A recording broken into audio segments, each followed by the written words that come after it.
Realty. Thank you all for taking some time out of your day today to join me, particularly on such short notice. So I'm sure we can all guess why we're here today. There's been a lot in the news lately, a lot of noise in the past couple of days, whether it's your own conversations or some of those crazy headlines in the news. And so I just wanted to get us all together to kind of cut past those headlines today. And, obviously many of those are really overstated.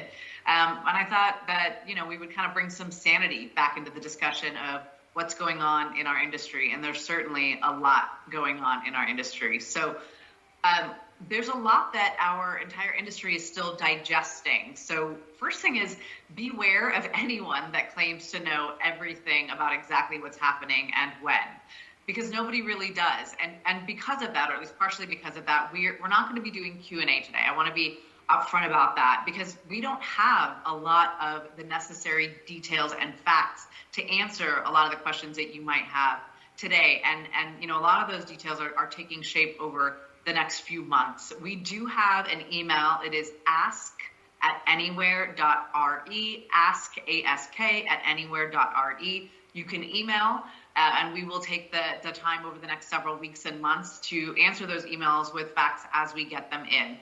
So I want to start by saying that nothing is happening today or for the next several months, frankly. And when the time comes where agents do have to start making some changes, for example, around buyer agency agreements or listing concessions, we will make sure that you are not only just prepared, but the most prepared in the industry, that you're comfortable and that you are ready to seize the opportunity. We've been leading up to this point, and we will continue to lead to make sure that you all are in the best position possible. And let's be honest, there's no question that this news is causing some confusion and concern in the public. But I'll tell you now that we are actually optimistic about several aspects of the NAR settlement. And we are actually optimistic about the opportunity that it gives all of us at Coldwell Banker Realty. I want you all to remember one thing. Our company, as part of Anywhere Real Estate, we led the industry with our initial settlement, and we are still looking forward to final approval this year. And if you are with Coldwell Banker Realty or any of the Anywhere brands, you are protected under our pending settlement. We have some incredibly bright minds, absolutely the brightest in the industry, that are leading us through these changes. And, they're focused on getting this right. They're focused on making sure that we're giving you the best possible guidance every step of the way and making sure that we as a company and you as our agents are in the best possible position. So I thought maybe I would take a minute to sort of review where we are today and what we really know. What are the facts around the settlement? So on Friday, the NAR, National Association of Realtors, announced a proposed agreement to settle claims that were related to the sell-side antitrust class action suits. Really important for you all to note, the Anywhere settlement that covers Coldwell Banker, that is independent of the NAR settlement. It was our priority to protect our agents, and the NAR settlement does not replace our settlement. What we do know about the NAR settlement is that it includes some provisions that we've actually supported for some time now. That includes using buyer representation agreements across the board and actually removing any mandatory requirements for offers of buyer broker commissions. There's been a lot of buzz around this, and I want to be really clear. The settlement does not ban offers of compensation. It does not ban offers of compensation, but it does require that any offers of compensation be moved off of the MLS. So, for example, the settlement permits offers of compensation to be displayed on our own websites for listings from our brokers. So how this affects portals like Zillow, for example, and a lot of other questions are still open and still unknown. For another example, concessions to buyers are allowed on the MLS, and that can include buyer broker fees, but it can't require the buyer's usage of a broker. So again, there's a lot of moving parts here. There's some certainty and a fair amount of uncertainty. We do know that many of the other provisions in the settlement are functionally similar to those in our settlement agreement. So in terms of timing, again, like I said, nothing changes now. The proposed settlement timeline is actually midsummer 2024. That's a pretty aggressive timeline. So we'll see what happens there, but absolutely nothing is changing before then. I can say nothing is changing before then, and I'm sure a lot of you are thinking, well, the conversations I'm having with my sellers and my buyers and my clients, that is changing, and that's been changing even as early as the weekend, and we understand that. We really are using time to come up with training materials, with sample agreements, with messaging to make sure that you have everything you need to succeed. We've already begun to develop guidance surrounding buyer agency agreements and how agents can articulate your value proposition. There's going to be a lot more that's coming, and it's going to be coming quickly, again, so that you are in the best position possible. So I just really want to kind of emphasize one thing. Now is the time to own your power as an advisor and an ally to your clients. Don't let the headlines dictate your conversations. Lean into your expertise as an agent. Highlight the value that you bring. Help guide your consumers through this complicated time in real estate. These are your relationships. And I think if you can continue to showcase what you offer to your clients, you will be in the best position to succeed. And we're going to get you all everything that you need in order to get there and feel comfortable. I'm going to pass it over for a minute to Ryan Schneider, CEO of our parent company, Anywhere Real Estate, to share some of his perspective on the situation today. Hey, everybody. Thanks to all the CBR agents for joining us. I may be part of the parent company Anywhere, but I'm wearing my Coldwell Banker hat, so hopefully you feel the love on that dimension. Look, I appreciate the chance to be here. It's a pretty wild time. It's been a wild couple of years, frankly, and I'm here with, frankly, more energy and optimism than I thought I'd be if you told me there was going to be a settlement by our trade group. And part of the reason I have that excitement and optimism is, Coldwell Banker Realty and its agents are pretty awesome.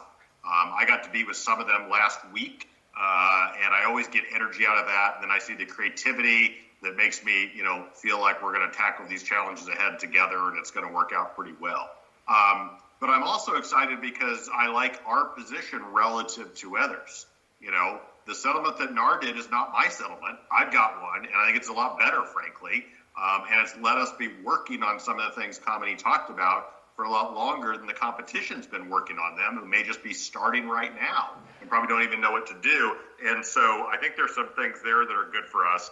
And then finally, there's going to be change, but I can see a few things that could turn those changes into opportunities where some companies can thrive more and others may struggle. And I'm pretty committed to having us and Coldwell Banker Realty be one of the ones that thrives, given our better position and given our great agents and creativity, and given some of, how the MLSs and the industry may change based off some of the things in this settlement. Now, I do want to say I agree 1,000% with Kamini on the headlines.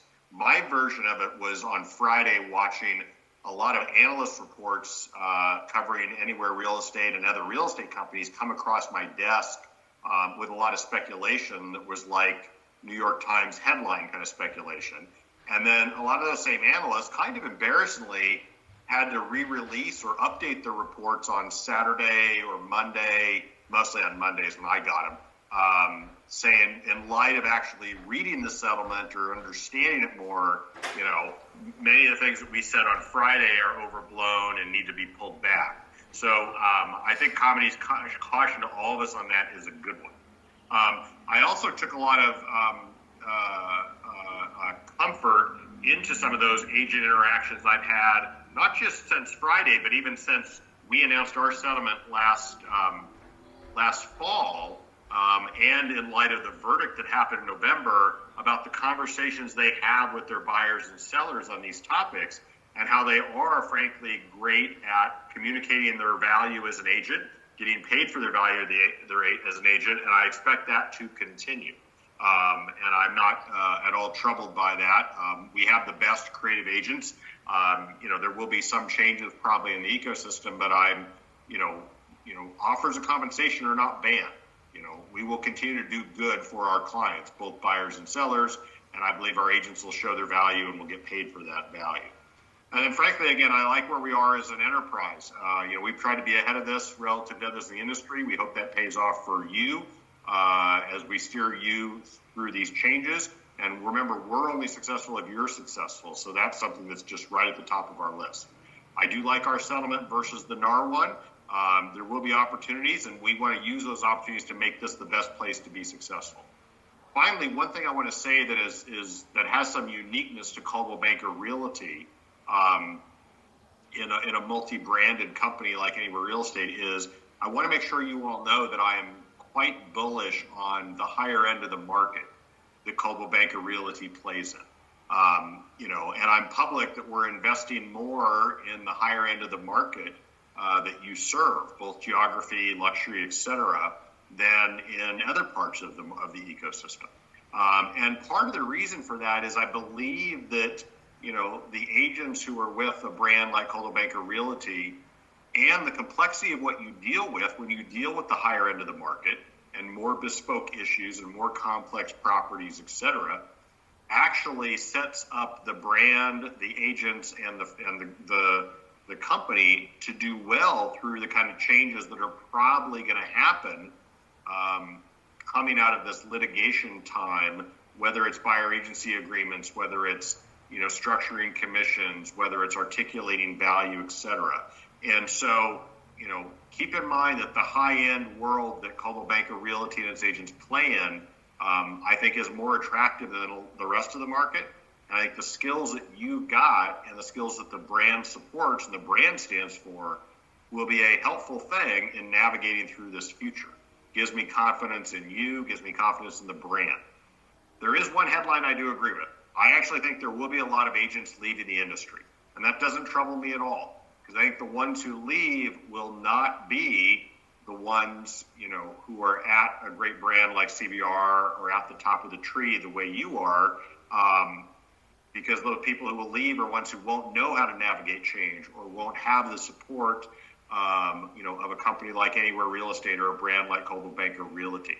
So those are how I feel about kind of where we're at. We got a lot of work to do. I spent the last 2 days with my leadership team fleshing out where some of these opportunities may be and what we need to do from a practical level to support our agents and our franchisees through this. But we've been working on a version of that since back in September. And so I think we're farther ahead compared to a lot of people. And I'm hoping we can get some differentiated outcomes for our company, for our brands, for Coldwell Banker Realty, and for, of course, our great agents through this time of change. So with that, let me throw it back over to Kamini for any other comments that she has. Thank you so much for that, Ryan. It always gives me a lot of comfort and sort of peace of mind hearing you talk about this. And, for the last many months, I've heard you talk about the position of leadership and strength that we are in as part of Anywhere. And, it's very, very meaningful. And I just want to close on one thing. There's been a lot of headlines that are frankly sort of garbage, right? I read something the other day, just over the weekend, about comparing real estate agents to travel agents. And I think the thing that we cannot let anyone forget is that real estate agents are trusted advisors in the most important financial and personal decision of people's lives. It's not buying a plane ticket. It's deciding on your equity for your family, for your life. Where are you going to live? Where are you going to tie your money up? How is that going to translate to the next chapter in your lives? It is the most important financial decision of most people's lives. And you all are at the center of that. And nothing can diminish that value. None of these headlines can diminish the value that you bring as a trusted advisor to your clients. They are your relationships, and those relationships can't be altered by any headlines. So lean into the value that you provide. Make sure that you know how to articulate the value that you provide, and move the discussion away from the headlines and away from talking about points of commission and towards talking about being that advisor and providing that value, because at the end of the day, that's what it's all about.